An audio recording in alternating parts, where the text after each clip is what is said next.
Hi అందరికీ, నేను మీ ఎడమన అమ్మాయిని. సో నేనైతే ముందు వీడియోలో చెప్పాను కదా పురుగుల కర్రీ అయితే వండుతున్నా అని.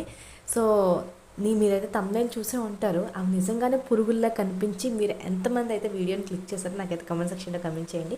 లేదు నాకైతే పురుగుల్లాగా కనిపించట్లేదు, నాకైతే డెఫినెట్గా రియల్ లాగే కనిపిస్తున్నాయి అన్న వాళ్ళు కూడా నాకు కమెంట్ సెక్షన్లో కమెంట్ చేయండి. సో ఇంతకీ వీడియో వచ్చేస్తే బగారా రైస్ అయితే చేసింది కదా. సో దానికి కాంబినేషన్ ఏంటంటే ఈ చిట్టి చిట్టి రైలు అనమాట. పెద్ద రైలు అయితే దొరకలేదు, బుజ్జి బుజ్జిగా ఉన్నాయి రైలు. సో ఇవైతే దొరికాయి. సో వీటితో అయితే ఈరోజు నేను రొయ్యలు కర్రీ అయితే చేయబోతున్నాను అనమాట. రొయ్యలు అయితే చాలా చిన్నవి అవడం వల్ల క్లీన్ చేయడానికి కూడా నాకైతే చాలా ఇబ్బంది పట్టింది. వాటి షెల్స్ అయితే సరిగ్గా తీయలేకపోయాయి అనమాట. తీస్తుంటే చాలు వెనకాతల భాగం అయితే ముక్క అయితే ఈడొచ్చేస్తుంది. సో అందుకని వచ్చినంత తీసి మిగిలింది షెల్స్ అలాగే వదిలేసాను అనమాట. కుక్ అయిన తర్వాత తీసుకొని తినచ్చు అని. నిజంగా చాలా డిఫికల్ట్ అనిపించింది చిన్న చిన్న రొయ్యల్స్ క్లీన్ చేయడంలోని. సో ఇంతకీ నా వీడియో నచ్చిందా? వీడియో నచ్చితే మాత్రం ప్లీజ్ వెళ్తూ ఒక సబ్స్క్రైబ్ చేసుకోవచ్చు కదా. Bye bye.